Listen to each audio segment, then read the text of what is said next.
Oh my God, I think it's finally working. I think my audio is super hot. There we go. Hello and welcome to Detroit City Supporter Radio, episode 2.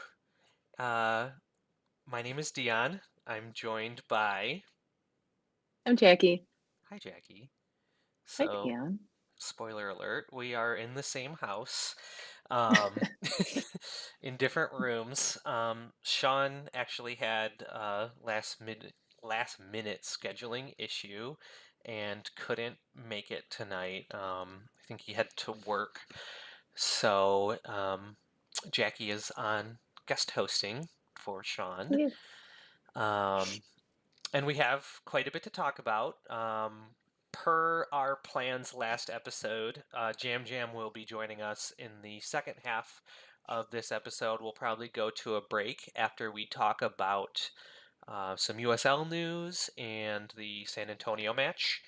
And Jam Jam will be coming in and dropping some hot Jam Jam knowledge on Charleston Battery. Um, Who? um, so exactly. I did my own opposition investigating as well, and we'll see if what lines up with what I know and what she knows. Um, but I'm actually really looking forward to her segment because uh, I'm excited for what she has to say. I'm always excited for what Jam Jam has to say. Spence is in the chat. He's checking in on us to make sure that everything goes smoothly. He said his stupid coworkers keep quitting with no notice, so he's slinging some pies. So thank you, Sean, for slinging pies. Um, we got it, and we'll get you in here next week. Um, so generally, Sean would type up some beautiful show notes. There would be a great order of things. Each player he wants to talk about, little highlights, etc. Um, I'm not a writer. I don't usually write the show notes. I usually go off of his. So I put together a little bit of a loose format that we're going to be following. So before we start talking about San Antonio, let's talk about some USL news that dropped between, I think it was this week. Um, and it's actually regarding um, the USL Super League, which is going to be the women's pro league that starts next year in 23. And the announcement that they came out with was that they want to do a quote international calendar. Um, Mhm. for what that means, if you don't know, is instead of the traditional American soccer calendar from spring to fall and you play all summer, kind of what we've been used to, they want to move to a fall start with a winter break and then a spring season and then a gap in the summer. Um, what's really interesting about that is um, Nisa just tried to do that and decided not to for a number of reasons. Um, what do you think about this, Jackie? I don't have super strong feelings one way or the other, to be completely honest. It's all still relatively new to me, um, what all that entails. But we were kind of chatting about this before the show. I think it makes sense. I think it, especially for the women's side, I think it makes sense because we don't have as many options to play in different leagues in the States. So our top talent's going to go to Europe. So why not align with that and have less competition? I think it made sense ish why Nisa backed out of it. But this isn't Nisa. Yeah, and so Thank God. thank God. So for people who don't know why Nisa initially proposed it, and it was very popular in independent soccer circles, um, and why they ended up not doing it was they found that it was actually really hard to sign players, men's professional players, when you are kind of on an opposite calendar. So when you're starting your season in the fall, um, you have a hard time signing players over the summer because they're still signed to contracts with MLS, USL leagues, and I mean that's the main two, obviously. Um, and then also, I'm not sure how college fits into that. I imagine that college is fine because they're drafting in the summer leading up to theirs, or actually they would draft in the spring. They just had the super draft. So yeah, same issue. College kids would be exiting their their programs in the middle of the international calendar. Um, Yeah. so with the women, I do think that USL is probably aligning themselves to be like a selling league. I mean, we've Mhm. already you brought this up too, Sydney Blomqvist. We lost her to overseas talent, and she wasn't even playing professionally. She played with Mhm. us. Mhm. So if we were to move our W League team into the Super League, I imagine that that would be a point of growth for all the teams in that league. I'm sure that if you're signing players to long-term contracts and you sell them to Europe, um, we're already seeing that in USL. There's been quite a few six-figure players sold to Europe Mhm. already on the men's pro side. I imagine the women will be as much, if not even more, just due to the amount of growth potential for the women. Mhm. Um, Mhm. yeah, so I think you and I are kind of aligned on that. Like it's an interesting decision, but I think with how USL wants to build out their women's pro league, I think, like you said, it makes sense. Yeah, I agree. Um, and that's all I can think of as far as, big USL news other than I don't really want to go over other game outcomes. Like that shit doesn't matter to us. Like whatever. Nope. Well, only the destruction we leave behind us and the people who have to fear us in the coming weeks. So we don't necessarily need to go over too much of the USL men's sides and results.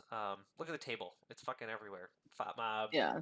Google. I mean, fucking most accessible league we've ever played I in. was gonna So, say no, like, I was gonna actually say, like, uh, how refreshing it was to just go on the TV and press a couple buttons and, like, you go into ESPN and then there's us, like, we're right there.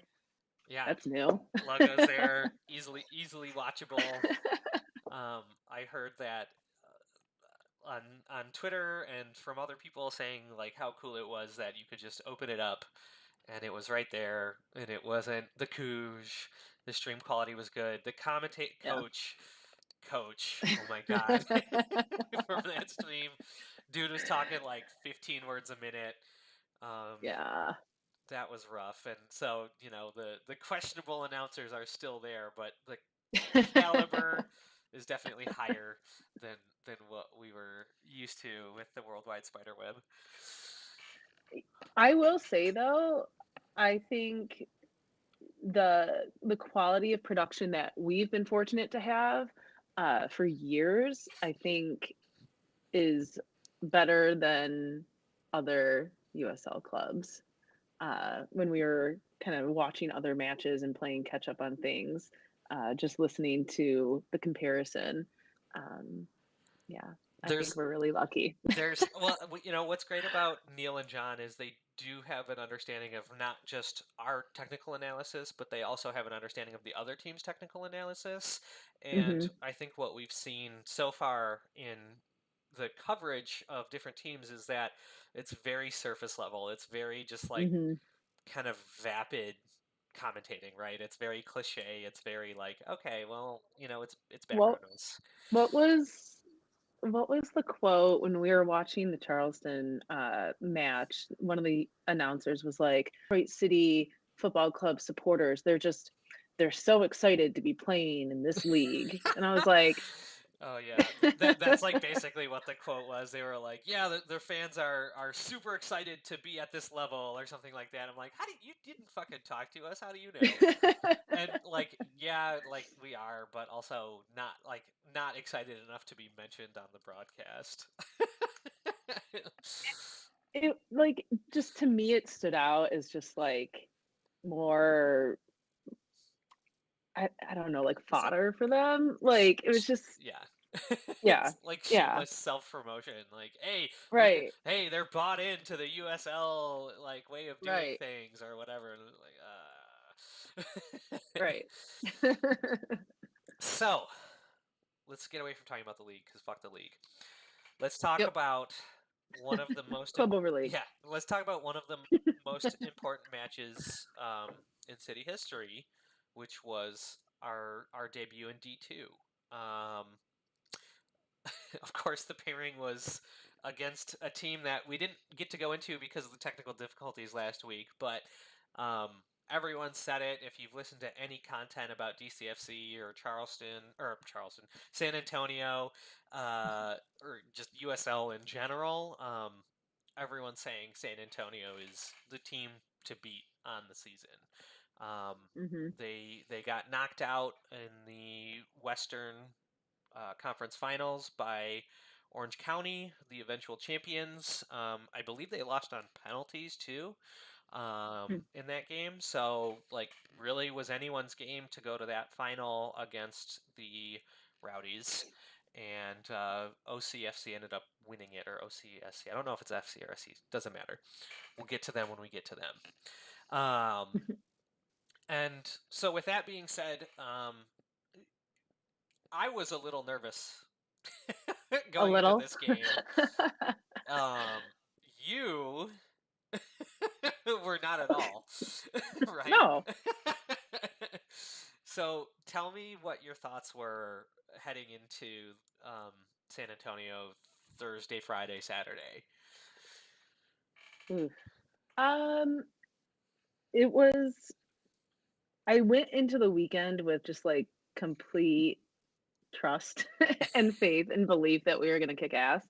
But that's always been the approach. Like, I remember when we were driving into the airport with Mackie and Chad in the car and Brian, like, I had full confidence. But that's also just the way that I like to approach things too.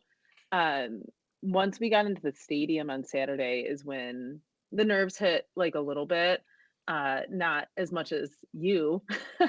You were like in it, which was Ah, great.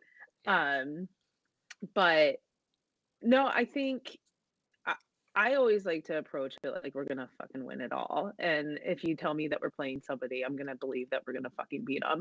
Always, always.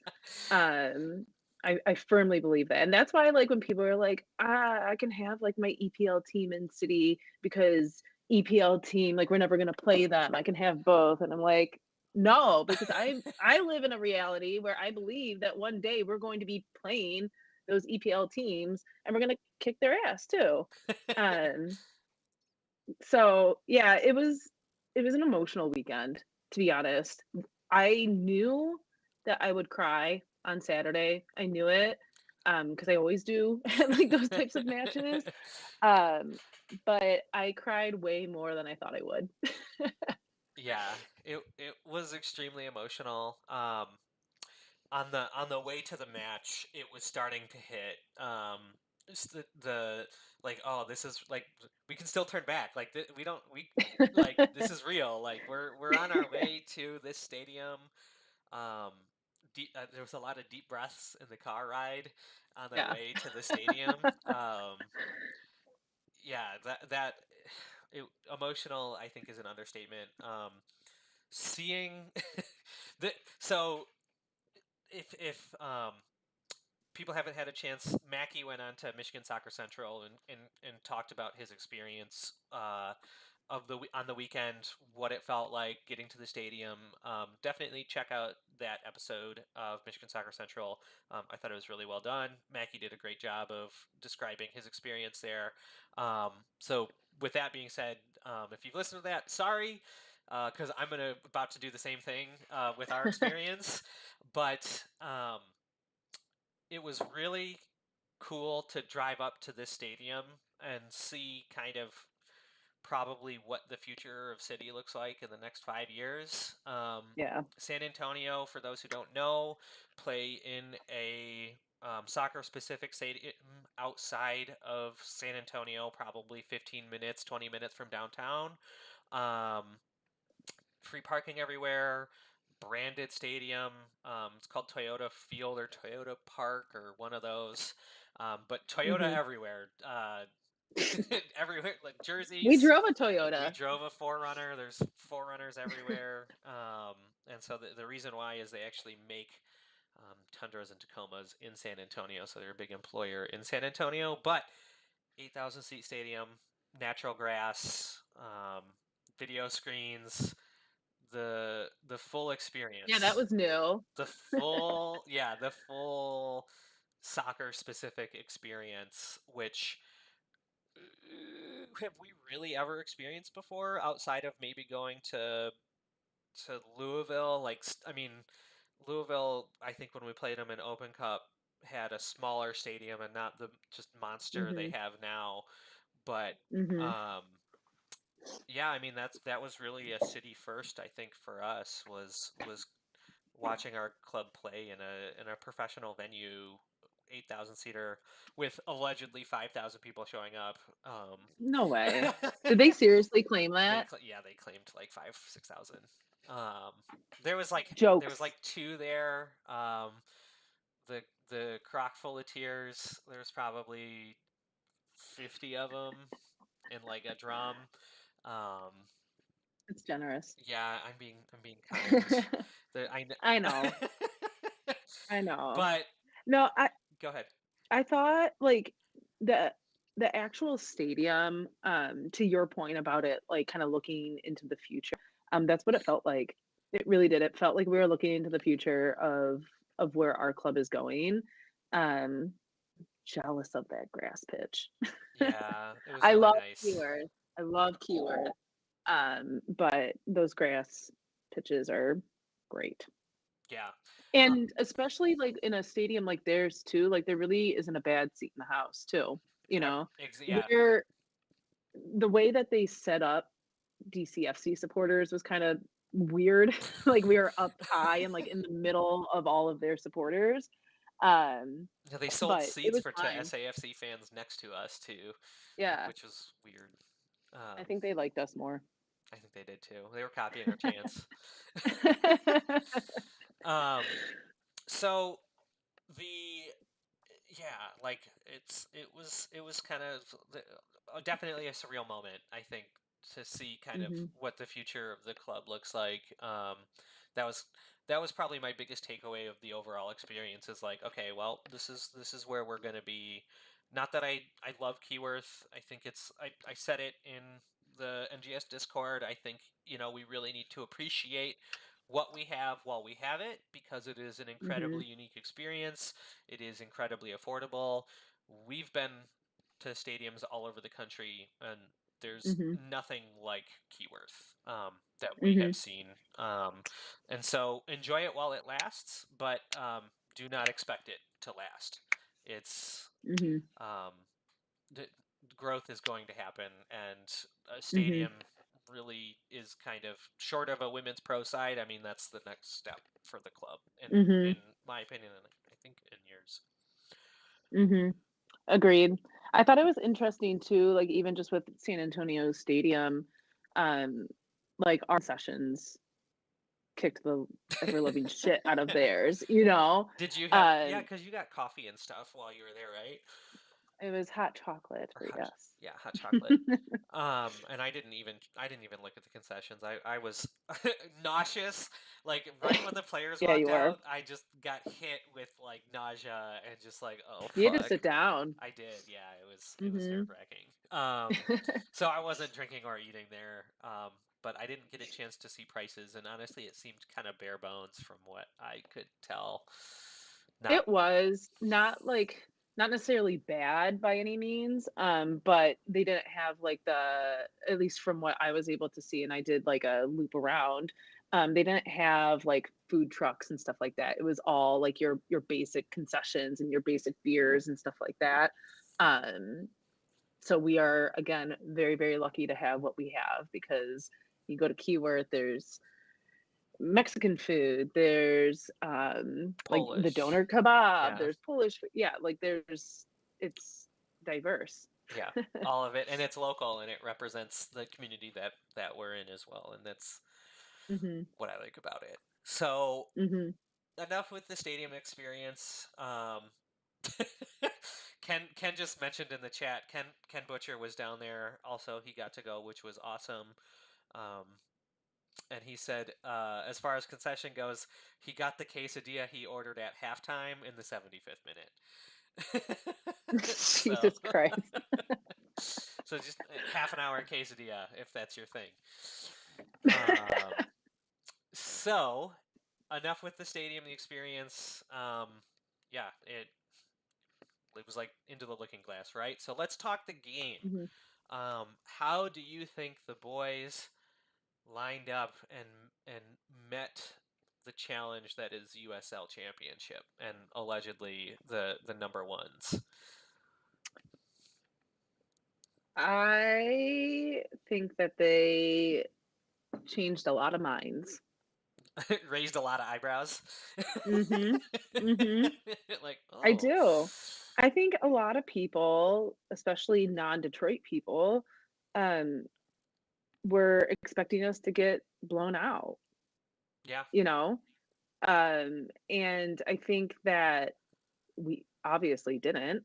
nope, And I think the boys performed at a much higher caliber than anyone was expecting, anyone not us.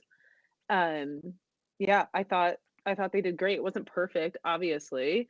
But the scoreboard, I mean, it was one goal and not not the greatest, but I don't think it was it was the old cram jam. necessarily. Yeah, yeah, like, it wasn't, like, anything where I was like, "Oh, like, that was really bad." Um, yeah. Yeah, so to kind of recap what the game and and how it went, I would say the first 15 minutes, both sides looked a bit nervous, a bit tight, a bit shaky. Mhm, Dinking short passes around and not really building up. And then I would say from about the 15 on, City looked to be the more technically proficient side through the first half, and mhm. I would say probably another 10 to 15 into um, the second half, and then we'll get into it. But the major point from the first half was the handball on was it? Isn't that Declan? I think it was Declan, yeah, and then Nate's save, uh, right? So there was a couple. You actually you were not there at your seats, right, when that happened. Yeah, Simone and I were, getting our hot chocolate 'cause it was so freaking cold, but we were walking back, so we were actually directly behind Nate, when the PK was happening. So we were surrounded by San Antonio people, and we were not quiet whatsoever, um, and then hurried back to our seats.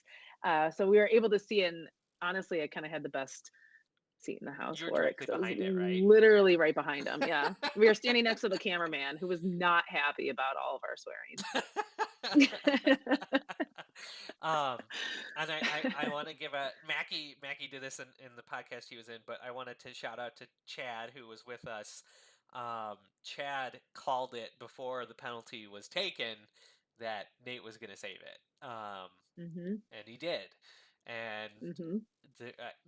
there's never any doubt. Stein Monster is meant to be at this level.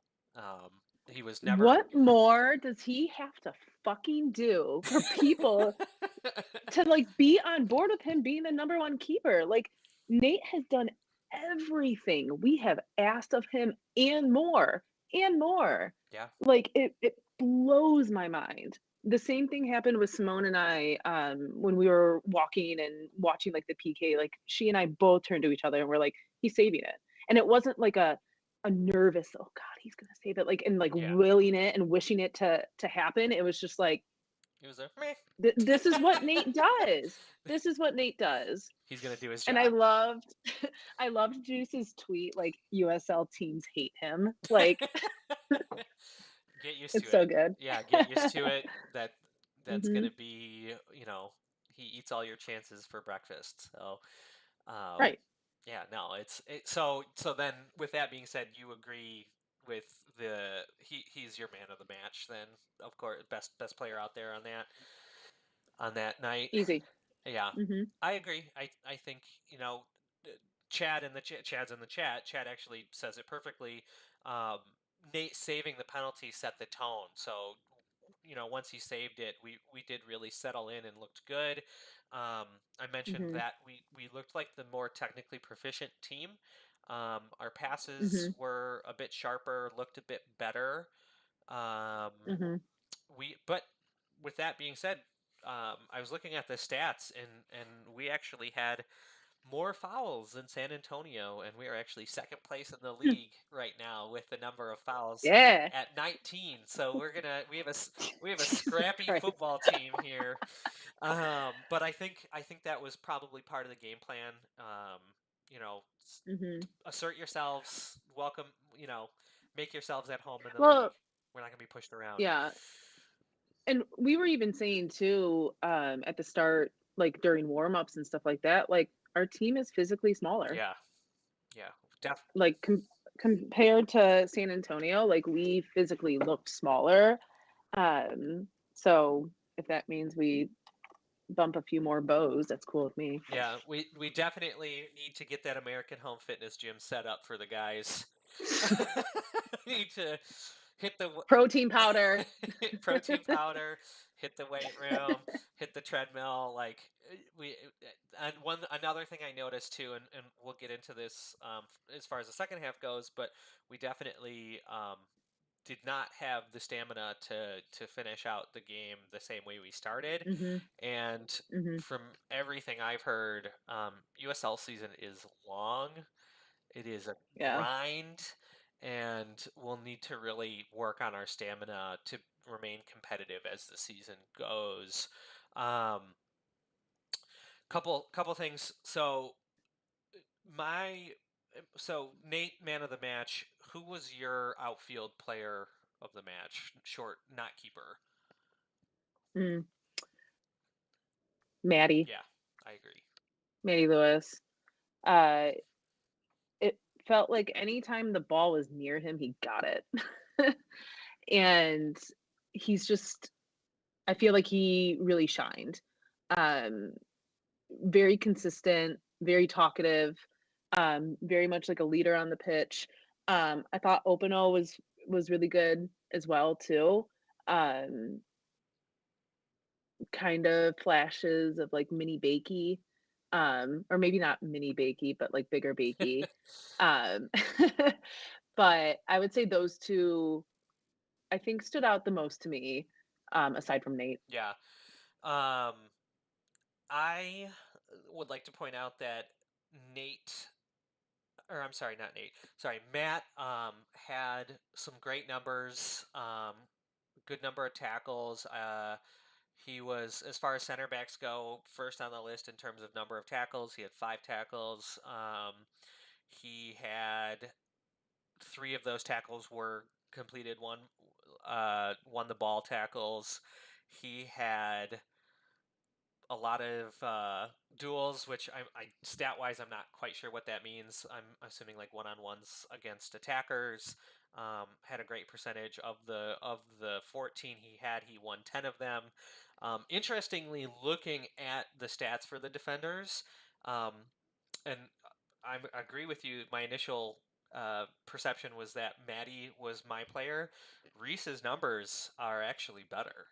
Um, Mhm. as far as number of tackles, number of duels won, number of passes completed. Now, of course, Reese plays on the wing and plays a bit more forward, but one thing, even when Reese was at Stumptown, we noticed when he was at Stumptown, he was always open, like Mhm. always wide open, up at the top, waiting for players to get him the ball to make that cross in, and I think, and you may have seen this too, we saw Trevor's style in this game, but we saw it Mhm. in a way that we've never seen it before. Mhm. Generally, the 3-5-2 or whatever you want to call it, the 5-3-2 or whatever you want to call it. Um, that's the formation we've typically used, and we usually like to play very direct. Play the ball into the box, work the ball into the box. Don't pass it back, pass it forward or to the side, and always be trying to get that opportunity on goal. Um, we didn't see that. We didn't see them getting into the box as much Mhm. in the way that we were used to. Why Mhm. do you think that is? I think we obviously struggle with just getting the ball into the box. Yeah, Like you were saying, and we've heard Trevor say this before too, get the ball in the 6-yard box, and that's where the majority of goals are going to come from. And if you look or if you rewatch our match, I think that our closest chances for scoring were in those instances, but we struggled to get those instances, and just moving that ball, yeah, out from the wings and, like, and into the box. credit to San Antonio on that because their defense was Mhm. locked down, and it Yeah. really was what prevented us from being able to work in the box the way we would. And the other thing I Mhm. noticed too was that our wingbacks were playing a lot further back than I was Yeah, used way to more them. defensively. We were playing way more defensively, and I think that was Trevor's counter to the breakout play that San Antonio was kind of known for. They're known for their counters. Um, Mhm.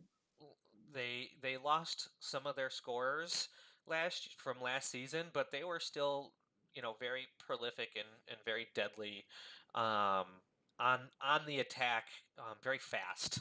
Um, Mhm. there were many opportunities where we actually got outpaced while they were Mhm. attacking.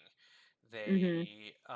We had a couple I of think that's gonna defenders. be I think that's gonna be a learning curve or a area of opportunity for us just in this league in general. I think, those counters are going to be something that we're gonna have to adjust to. Yeah, definitely.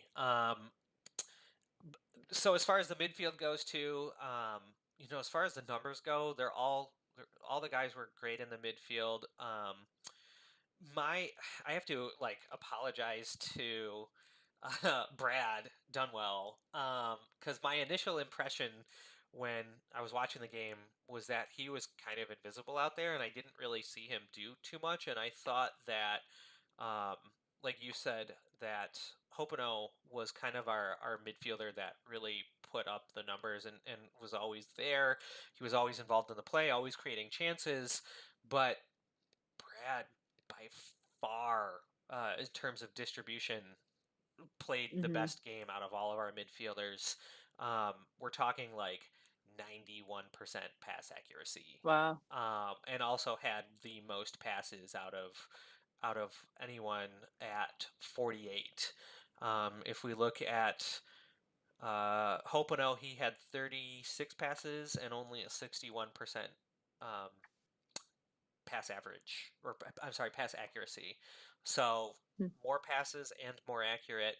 And I think maybe the reason why I may have thought Brad didn't play was kind of invisible. It was just the position he was playing. He was very much holding it up, providing outlets, and then getting that ball forward to a winger running forward or another midfielder who got into space and consistently put it where he wanted.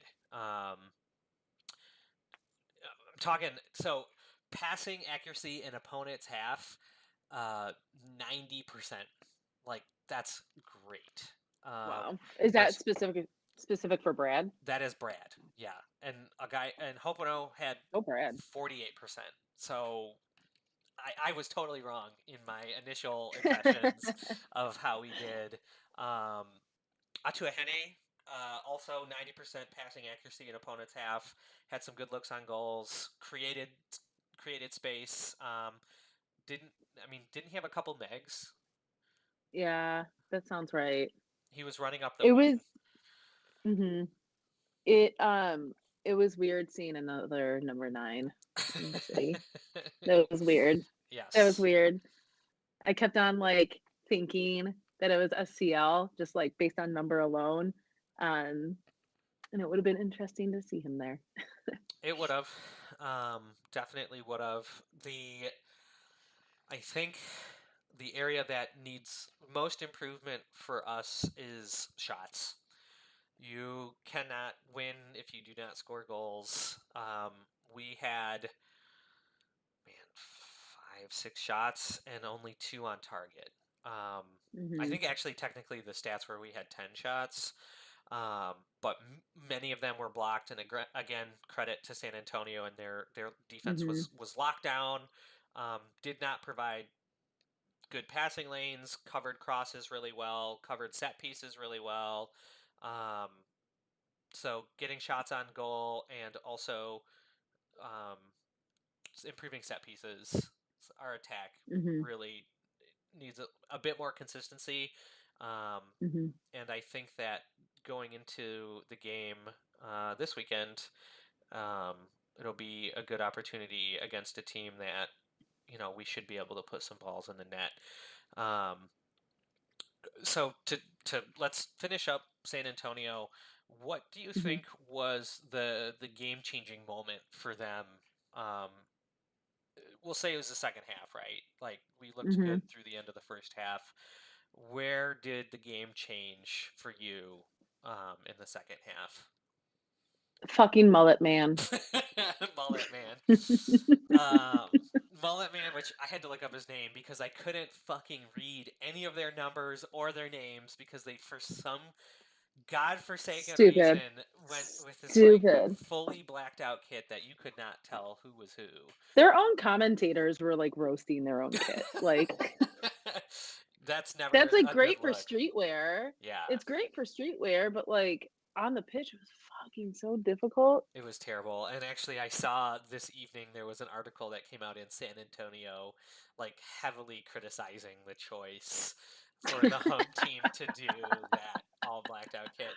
But Are so, they go ahead. are those kits, like, a full season thing, or was that just a I'm honestly not one night sure. only?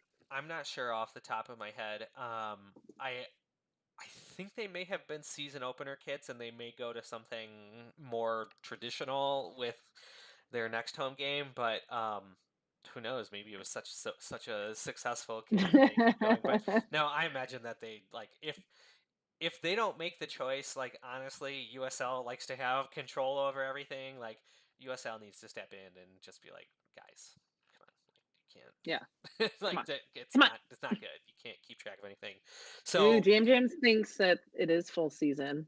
oh How stupid. It's no, so stupid. that's so You stupid. had to, like, wait for the stadium light to, like, hit the reflective material of their numbers in order to tell who was who. That's Ridiculous. yeah, it was really bad. And so yeah, you had to like they had to be facing you at the correct Mhm, angle in order for the light to reflect back. It was really mhm. stupid. And Jam Jam said that they didn't even originally have the reflective on them, which is I can't even fathom that decision. So Okay, wait, hold on. yeah, What's worse, the blackout kits or our neon kits with white letters on them? I think the neon kits are worse because I hate those. I hate those kids. And yeah, those were impossible to white balance on the cameras and like impossible to look at. And at least the blackout kits look cool, Yeah, whereas the neon kits were just they were Nike kits and also just like a bit fair, a bit much. Like, what do you fair. think? What do you think? I think I agree with you. Okay, we're on the same page. So, Mullet Man, David Loera, Loera. Not sure how to pronounce his name, but definitely came off the bench and like what were they Tore it doing? up. What were they doing with that talent on the bench? Like, um, actually, so that was his first start. Like that was his debut. So they signed him in the offseason. And yeah, I don't know if it was easily noticeable on the stream, but dude was all over the place, Mhm. making passes, creating space, blowing past our guys. Really turned the tables in their favor in the second Mhm. half, and just had a ton of energy. Whereas, like we mentioned, our guys were starting to slow down and not have the stamina that they had kind of at the beginning, and so Mhm. they were a bit outmatched leading into the second half, with him getting subbed on, and ultimately he was the one that created the chance that they ended up scoring on. Um, Mhm. and to be honest, that was our really our biggest mistake of the half. Was giving it away and then allowing them to have that opportunity, and then our back line was not ready for the delivery back into the box, and they were caught Mhm. on the front foot. And yeah, the Nate was forced to come out and try to, you know, make a miracle happen, and couldn't get to it, and Mhm. cram jammed it in. So those kind of things happen, and that's what Trevor always says is, the important thing is to not make mistakes, because it gives them an opportunity to capitalize on it. And Mhm. thankfully, for the last 2 years, we've been in leagues where teams haven't been able to capitalize on it. But welcome to the party. Mhm. Um, yeah, it's a good lesson, I think, for the guys, in that mistakes are gonna like, if you don't make mistakes, you're not gonna lose. Mhm. Period. So so what do you think, Dion? Take that goal away. How do you think the teams matched up? Who was better? It really could have gone either way. I think a nil-nil draw would have not surprised me. I think a draw should have been the result, to be honest.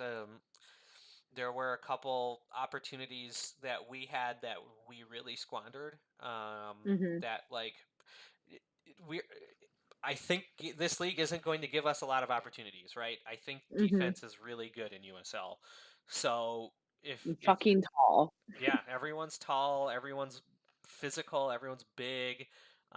So the key is going to be to really capitalize on the few opportunities you get. Mhm. So that is, I know that's like very surface level commentary, but um, we had a couple that, you know, one more step into the box before passing, or taking it and cutting in and shooting on your preferred foot versus trying to make a miracle shot on your not preferred foot, um, is really going to be what we need to do moving forward. And Mhm. but to be honest, I think the fair 1-0 was a fair result, but I think a draw would have also been fair. Um, Agreed. I don't think we had any business winning it, just based on our attack. Like, we did Mhm. not create enough chances. So yeah, shout out to Mullet Man for winning the game for San Antonio. And um, I don't know if it was intentional to save him and bring him on full of energy, but if it was, like, Mhm. that was a good coaching decision. Smart move. Yeah. Mhm. So that's enough of San Antonio. Let's take let's take a 5-minute break. I'm gonna turn on the music. We're gonna bring Jam in, and hopefully this is working. So we'll be back. Hear a message from our sponsor. Oh no, we don't have sponsors. Go listen to that dirge music, and we'll be back in 5.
And we are back. I think we're working. I see all three of us on here. Jam Jam, give me some levels.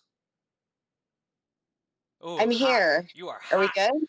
There we go. I think you're good. You're Yeah, good I now. know. Okay. Oh, it just pops back up on my laptop. We're in. Sweet. We are in. We're doing this live. Like I literally I didn't change anything in the settings from last week. I don't really know why it's working now, but it's working now, so that's all that matters. Um, Yeah, sounds fun. welcome. Welcome to your Hi. first DCSR appearance. You want to introduce yourself? Weird. Does anyone No. not know me? Like literally everyone knows you. I think Jam Jam really needs no introduction. Like your reputation precedes yourself, right? She I'm has kind of a what big was deal. that? Some champagne, some Yes, it's bubbly. lovely. On brand tonight, y'all. Very on brand. So, what did you bring us for this evening Supporter for things. Charleston? We're Charleston, since all my really exciting San Antonio research last week Give didn't us the go cliff anywhere. notes about San Antonio because we didn't really get to touch on it. Cliff notes on San Antonio. They sort of social media. They have a tailgate. They're We're not they're invited. controlled by their front office. And yeah, fuck them. I the few That's about people it. I will say the few people I interacted with in person in San Antonio were all very nice and very cool and whatever. The tailgate thing was fucking hilarious. Didn't really pay attention to any of the drama, but loved the bits and pieces that I saw. And of course, I had to dig in a little bit and you know rattle some cages, right? So we do. They're not bad. I mean, as far as supporter groups go, like they kind of do the standard, like, hey, we meet up, hey, we do charity work. Like they seem to be kind of together. So that's new for Yep, yep. us. That it definitely was. I thought it was really cute. They marched in under us, and it was cute.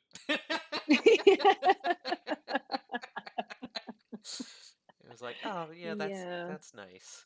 So I did not appreciate their PA amped in drums or whatever, and their PA announcer person. I think that's what PA SA. means. He That was weird. weird. So I came home and watched it after I went and saw Henry Rollins on Yeah, Saturday.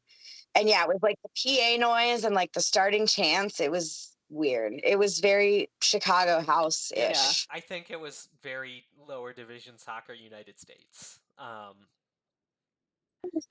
exactly. It Soccer. was very like minor league soccer, and like there's not quite a big supporter culture around the club, so we have to create the game day experience from the front office. So the PAs, the kick drum through the PA system, the after the game fireworks show, like the prototypical lower division minor league baseball shit that you would expect to find in the minor leagues, and I hope that we don't ever go down that route. Can I just say We will not. too, well, so we have had fireworks at Keyworth, but they were brought by supporters and done by supporters without asking permission. And it was just done. Like if you're gonna do fireworks, that's how you do it. Yep, Period. yep. No doubt. So let's Yeah. let's not dwell on the past. let's let's So, look forward Charleston. and the future and 3 points. Let's talk Charleston, Sure. DCFC, USL home opener. What do we know about Charleston? Jam, would you like to start? Do you want to start? I mean, I did some Oppo research too. If you want to talk about the team before we talk about the supporters. Yeah, I'm cool with that. I mean, realistically, they've been around Yeah, well, forever. that was what I was going to start with. Is They have history, which is really cool. Like, I'm glad they're back in the league and that they're no longer defunct and just floating in the ether because they're actually a team that has yeah. history. So Mhm. so on that history, they were started in '93 which means they predate MLS. They were in USISL or one of those indoor leagues, and they were started in '93. So they're the oldest team, I believe, in USL. Like you said, they've got a lot of Yep. history. Traditionally, a pretty successful team, from what I understand. Traditionally make the playoffs. I believe they won the USL championship when they were D3 in 2012. So they have a championship pedigree. Yeah. With that being said, last year they kind of shit the bed, right? Yeah, they were on basically a hiatus last year. They Was played, I that because thought. of COVID? And ownership change I thought they also. played, but they didn't make playoffs. Maybe that, hold on. I have Yeah. notes. Okay, so they did play, but they didn't do great. And also, there was an ownership change at like the end of last Oh, I didn't know season. about that ownership change. So that's Yeah, so the guy that was their owner previously to the end of this mhm. past season actually was a player and a coach back in the Okay. Oh, 90s. I thought you meant like recently, like a Larry Gerard situation. Charleston. Like this guy started with them in like the early Okay. 90s and then started coaching in the late 90s, and then in the early 2000s, I want to say 03 or 04, he was actually their head Wow. coach. Okay. And he was the guy who got them to the Open Cup final in Okay. Wow. 08. Yep.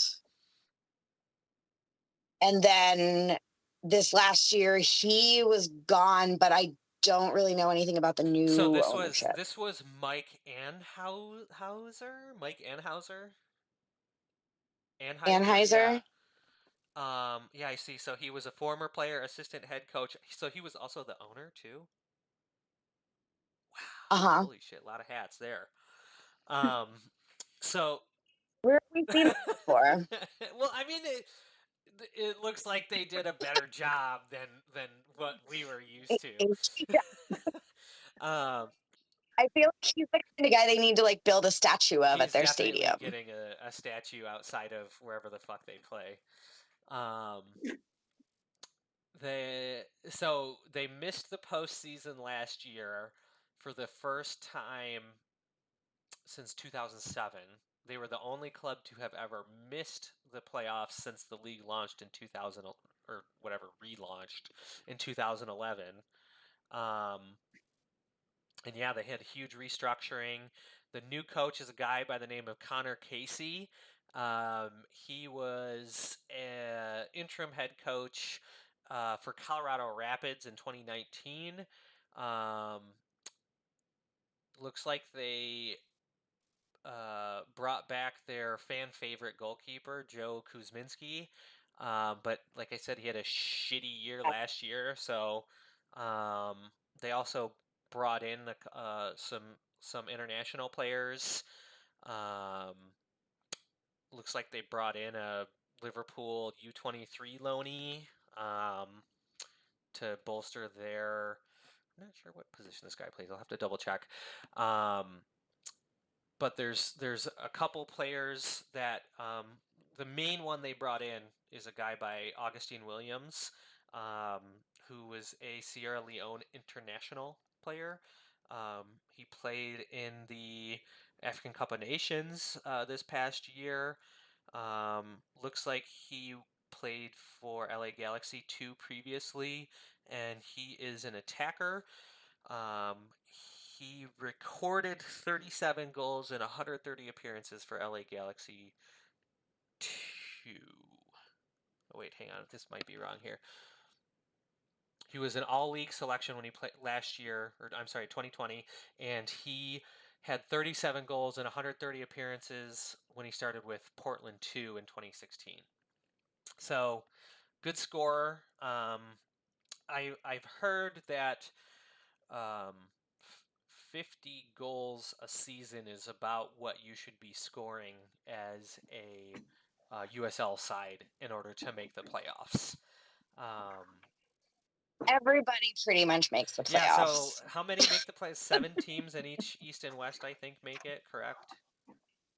It's 7 or 8, yeah. But it looks like Charleston. Over 50% of the teams make So playoffs. be on the top half and you're in. So a couple guys to watch out for is him on the attack, and on the defense they have a guy by the name of Leland Archer, who has been kind of a staple in their back line. He, it looks like, has gotten the attention of Trinidad and Tobago's men's national team.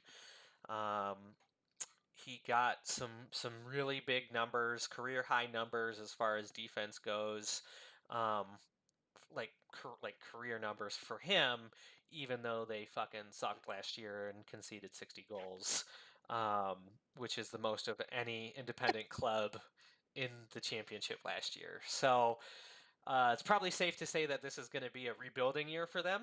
Yeah. And they squeaked out a win at their home opener against Tulsa. Jackie and I actually rewatched that game last night. You want to talk? Let's talk about their supporters before we go into that, though. All right. So here we go. There's going to be a lot of the same this year as far as support. Just putting it out there. Like, I know some drama and I know some stuff, but a lot of this is like, here's your club. The supporter groups are roughly similar. This is what they're about. So there's basically 3 supporters groups for Charleston. The biggest and longest standing one is the Regiment. They are actually active on social media, which is really cool compared to the other supporters groups. Not anything particularly salty or exciting. A lot of just team retweets, responding to players. Hey, we're glad you're here, blah, blah, blah. And this is the thing. So they've been around since 99, which is a really long time. Like, Holy shit. I can respect the fuck out of it. Mm-hmm. Yeah. Like, you have done this and no one has killed anyone. It is really hard to have that longevity. Mm-hmm. And like, they're not anything particularly different or exciting. Like, they don't necessarily have like a shtick or a thing, but the fact that you can get that many people together to do stuff is cool. Especially when you're charging them a $25 a year membership fee. That's one of those. Here's the thing. Most of these are one of those because there are rules and things about who's official supporters, who's not official supporters, what does it take to be official supporters. And also some of this, and as we know, as people who have been involved in supporters groups, a lot of this stuff depends on how you want to set up your group. Are you going to be a nonprofit? Are you going to be this? Are you going to be that? So a lot of these guys do membership fees. It's $25 a year, which is pretty standard. And like, you get a scarf. So it's not all that different than how like Northern Guard does things. You buy a scarf, it's $25, but it doesn't mean you're officially to me official. That sounds right out of like the AO playbook, and I think that's also one of there's like a kind of a big AO presence in Charleston too, isn't there? There is, because here's the other part. So the Regiment, they're the official SG. They have a website. It works, so that's cool. Are you finding in your Oppo research that there are a lot of non-working websites? Yeah, so the San Antonio one, not the Crocketeers, but like their other supporters group who are City firm. Yeah. Their website is like a blank WordPress site. Very good. Nice. So it's all over the place, but honestly, like, I will give them props where it's due. Like the Regiment's website, it's not as good as NGS, but it's decent. it's, you can get around it. It's cool. So they're the official SG. They sell merch on their website. They have their chants and songs. Their chants are mostly I'm boring. assuming lifted Kind from of AO as well. everybody does. But the one that did crack me up, and one thing I do like, is they have a decent amount of player-specific chants. For their own players? For their own players. And I don't know how up to date their website is, but I was looking through these the other day and it cracked me up. So there's some guy, Dante Marini. I don't even know if he still I can plays. check. At the beginning of his chant, and like, I don't know if they like this guy or just needed another chant. Because the beginning of the chant is, he's small, he's tough, he's sexy enough. Like, Jesus Christ. like, he's not super sexy, but he's sexy enough. He's all right for Charleston. What was his name? Marini? Uh, Dante Marini. Bummer for them. Marini is gone. And He wasn't they're sexy only enough. halfway He decent. wasn't sexy enough.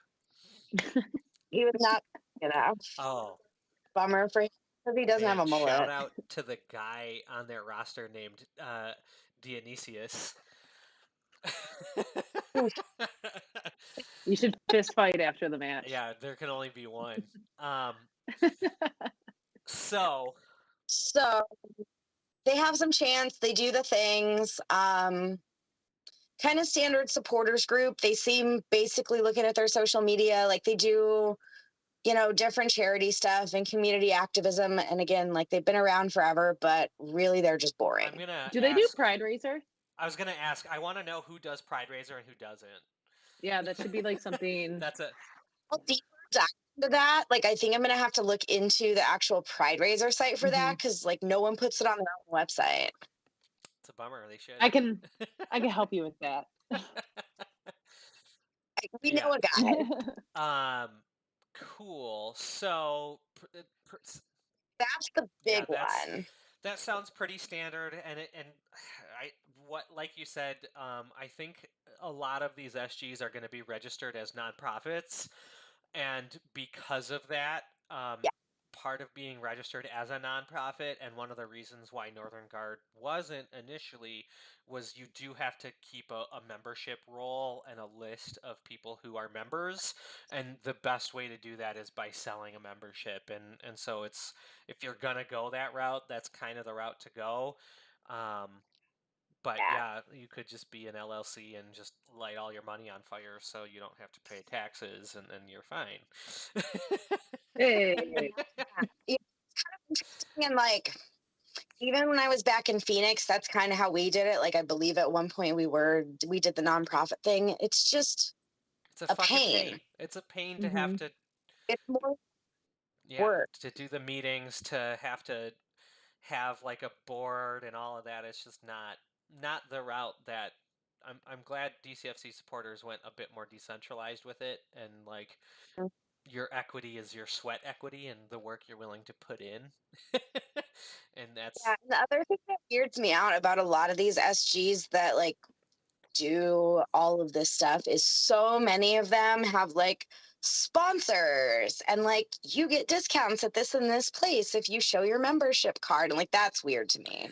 That's like, that is the standard, like, I feel like Peter Wilt like invented that SG philosophy, because if you look at all of the teams that he created, that's like the bar, right? Like, all the League One SGs, when they were AstroTurf into existence, when that league was first created, like, every single one of them had that like boilerplate, like, just set up, like, yeah, you'll get we have partnerships with the coffee house, so it's $2 off a cup of coffee, or whatever.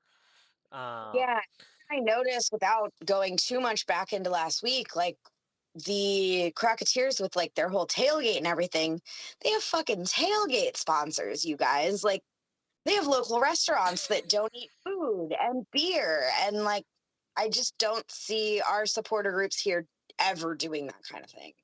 I mean, that's like the selling out, right? Yes. If anything is selling out, like that's gonna be it. Like, Will I take your free beer under the table as a secret thing? Fuck yeah. yeah. Will I advertise you? Absolutely not. No, definitely not. Yep. So let's talk. So Let's talk. there's the groups. They have 2 more. Oh, they have 2 more. Go hit me. They have 3 total. So the second one, not much to say about them. They're called Queen Anne's Revenge. Cool name. Yeah. AO affiliated. They are apparently the outpost of the Holy City Outlaws, which is the AO chapter. I take They that haven't completely. tweeted since 2018. They haven't posted on social media since 2019, and they're AO affiliated. That's what I got. Cool. Blech. The third one, not as much info, but they are active. There is a Charleston Barra Brava, all Spanish. All their social media is in Spanish. They're active on Facebook, not so much Twitter, but they seem to be out in the community. Like, I'm all for something like that. Yeah. Like, I think you need that, especially in the United States, especially when you're not a border city. Yep. Yep. So nothing particularly exciting to report about them. They exist. It's cool that they exist. And I'd be interested to see that here. Yeah.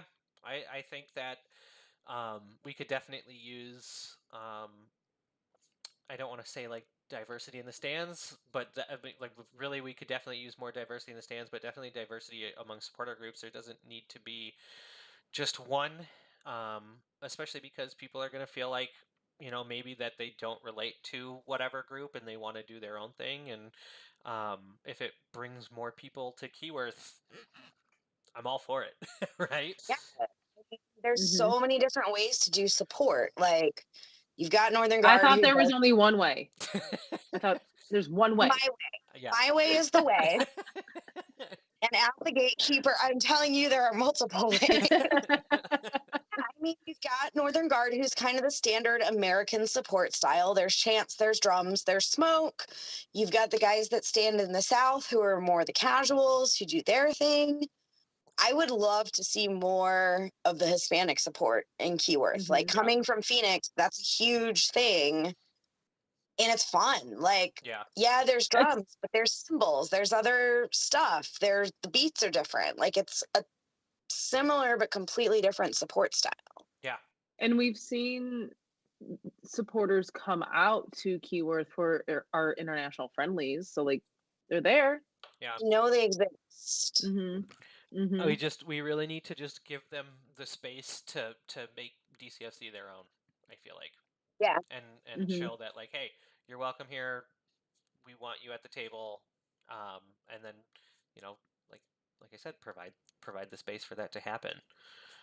It's we don't want you to be us, but we want you to join us. I mean, where I come from, even too, in Phoenix, it's like there's 2 totally separate supporter groups at this point. Like, their style of support is different, but they've figured out how to collaborate. Like, they do some joint chants and they do some stuff together and they work on certain TIFO and stuff like that together. But it's like, it is that clear distinction. There's the South American, Mexican, Hispanic support style. There's the American support style, and they literally stand right next to each other in the stands. Yeah. There's no reason why we can't do that here. Yeah, and I think something like that is natural as we grow too, and I think now that we're in what's seen as a more legitimate league, I think it'll get the attention of more people in the community, and I think, and I'm hoping that more people come out and want to get more involved because of the level of where it's at. So that's like kind of the one thing that I'm hoping for. Anything else you wanted to talk about with supporters?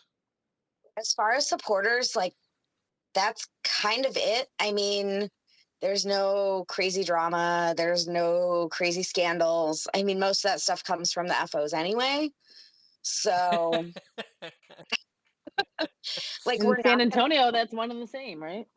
I have talked to a couple people in like DMs and stuff. I know there are some fans coming out this weekend. Cool. Um, Good. I don't know how big their travel support is. When I was in USL, I was in the West. So I know some about the East from just traveling and going to matches in the East. But I don't know how a lot of these teams travel. I don't know how many people are actually going to show up. Yeah. Um, but I know there's people from Charleston coming up, a handful of them. I actually got some DMs from some people in Indiana who support like a total other league team, but they're going to come up and watch the match. Okay. I think we're going to get a lot more of that this year. Mhm. Interesting. We're going to get people who just want to come up and watch it because it's happening. And now that we're like And legit, that's Mhm. so crazy to me. Like, I can't believe that. yeah, it's weird. I mean, I don't know. I kind of can relate to that because up until this season, when we've been in the league, I mean, I used to go to 3 or 4 Louisville matches a season when our season was done or we had off weeks or whatever. And I'd go up to Pittsburgh and watch matches. And I've been to a couple of matches in Indy. Like, people just want to watch soccer. And that's Mhm. totally fair and a great point. Conversely, I will say when we had the opportunity to go to a USL match in Reno, because Oof. Jackie and I were going to Lake Tahoe and we flew into Reno, and it was the night we flew in.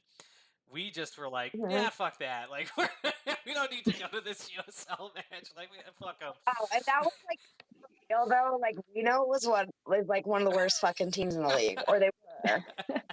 They were one of those ones. Do you remember when that athletic story came out a few years ago about like player wages and teams that like didn't pay shit to their Yeah. Oh, were they? blah blah Oh, I blah? totally do remember that. You know, it was one of those teams that like didn't pay shit and just gave room and board to people. Oh my God. Thank God for the CBA. Yes, super stoked that we have Oh, that. that's great. So yeah, like we had the opportunity and we were just like, nah, fuck that. Like we don't want to go to USL game. And that's when we were still like peak NISA too. So there was like even less reason to go. So self-righteous then. What's that? So self-righteous Oh, then. yeah, absolutely. I was riding that high horse.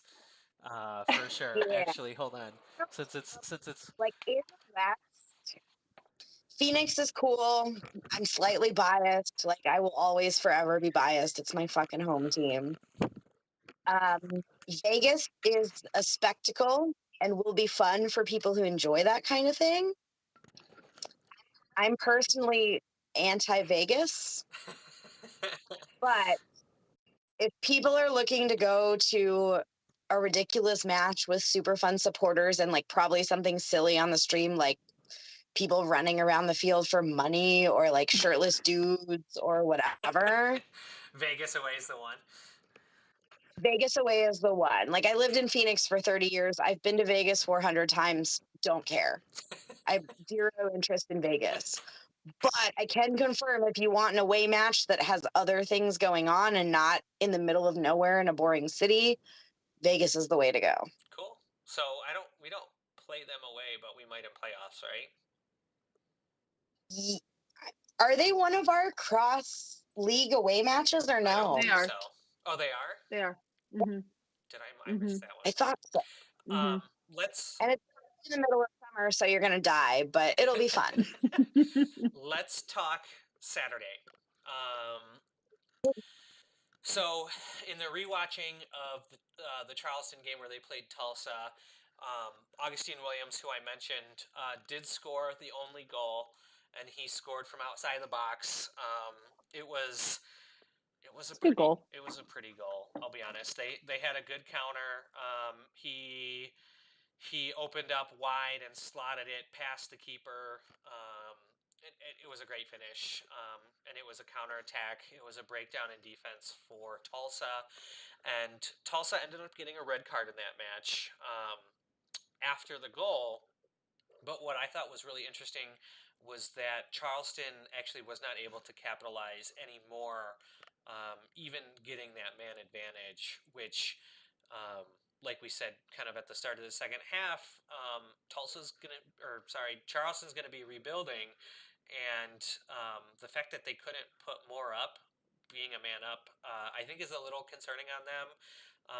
Defensively, I don't think they looked terribly dangerous, other than, I mean, guys are very physical and big in this league, but tactically and technically, I was not very impressed by what I saw from them.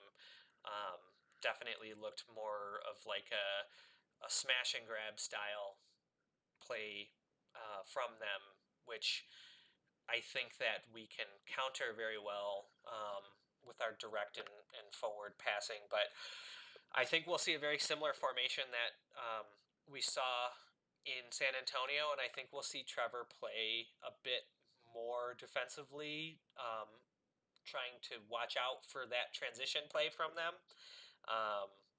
not wanting to be like Tulsa and get caught on the back foot on the counter.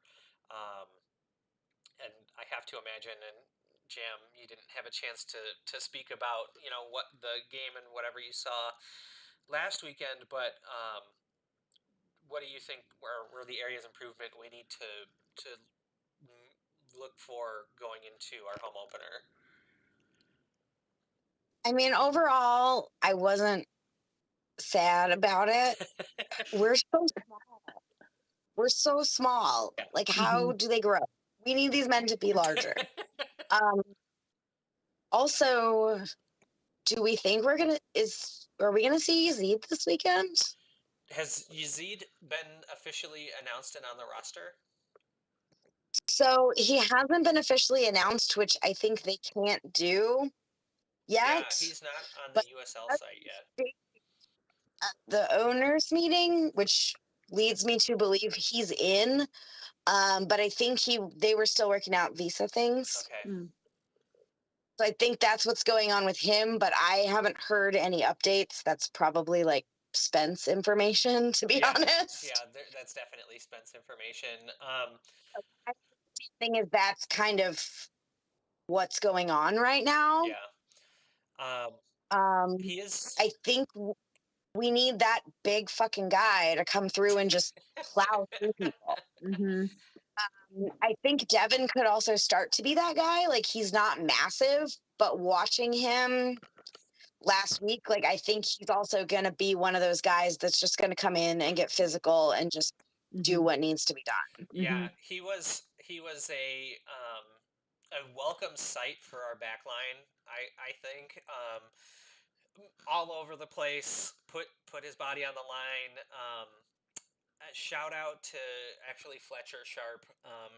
He was on the Deadline Detroit podcast and talked about the previous game and the game this weekend, and he did give a shout out to Devin, saying that like no one's gonna get past him. Either if he duels with someone, he's either gonna get the ball or they're gonna be fouled, and that's kind of Devin's play style. And we've never really had a grinder like that in the back. We've always had very technically gifted players who could pick pockets, and we've always had the quiet guys that like you don't notice they're there until they're not there. Exactly. Or they make a mistake. Yeah, they make a mistake or something like that. And so Devin, he played a lot of balls forward. He made a lot of tackles. He I think may have been like the standout tackler, actually. I'm excited to see it. Let's see. He had actually it was Reese, but Devin had the most interceptions of any of our defenders, had the most clearances. Actually, no, sorry. He was second. Steve had 4. Devin had 3. One thing I want to see from Devin, though, is a bit more heads-up play on those clearances. I would like him to clear it out further and out of danger a bit more. And if you are going to foul, don't do it in as dangerous of areas that they were done in San Antonio. Thankfully, he came through on the set pieces, but definitely the fouls were given away in dangerous areas. so we need to watch out for that. I think as far as the attack goes, a bit more consistency on the passing. Our short passing game was great. Our long passing game and mid range were not. They were a bit too inconsistent, and I think playing Charleston, we shouldn't have any issues on a familiar pitch and against a defense that did the job against a 10-man team, but I don't think they will be able to do it at home in Keyworth against, hopefully. Like, you is a whole other fucking planet. Yeah, it is. It's a different game. Like, you can't even compare. Like, you almost can't compare our home and away games because it's just such a different environment. Like, our guys sink in and are at home, which I think will take a couple matches for the new guys to get used to. Yep. People who haven't played in this stadium before, and let's be real, most of these USL players have not played in our stadium before. Yep. They're gonna not know what hit them. Well, we were talking. Matt and Simone sat by Matt Lewis on the flight back, and they were chatting a bit. And Simone had said that Matt was commenting about how opposing teams are not going to be used to how physically close we are, and we're just getting closer to them. Like, our pitch is expanding, and our stands are concrete. We're not going anywhere. So I'm the fence this year, like, I will not be surprised. Right. I'm thrilled. Yeah, we're closer than everybody. I mean, we've been to enough, even not in USL, but like, we've been to enough stadiums at this point. No one is as close as we are. Yeah. And in away matches, we're going to be tucked up in a weird corner somewhere. Yup. Used to it. This is the USL. You're going to be tucked up in a weird corner somewhere or in a strange section. You're not going to be on the field. Like, at home is where supporters are going to be most effective. So be fucking loud. I'm ready. Be fucking loud. I have so many cough drops. So, players to look out for on San Antonio. Charleston. Wow. I still have to get used to all these teams. I'm not used to that yet. For Charleston, as I mentioned, Augustine Williams, Preston Kilwin, who was a center back from Pittsburgh Riverhounds, who had a decent showing at the Riverhounds. What's his name? Preston Kilwin, central defender. Good name. I can pronounce this one. Matteo Rotaccio, who is a Liverpool FC U23 loanee, obviously wants to make a big impression. I'm pulling these straight from the USL website. And Benji Etienne, who is an 18-year-old who has made his senior debut for Granada, and has another countryman in A.G. Patterson at the Battery. So those are some new arrivals, some guys to look out for, guys who are looking to make an impact. The name I've been hearing. Yeah, let's hear it. And this is from my other USL people, is Matt Sheldon. Max Sheldon?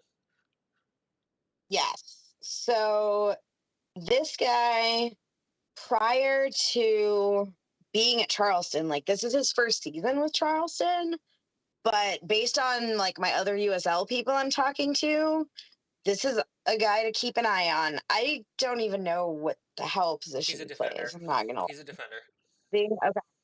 So he was with Tulsa for like 3 seasons. Was there and then was in New Zealand for a minute, but he played for St. Louis. He played for Orange County. Like, he's kind of been around for a while. Okay.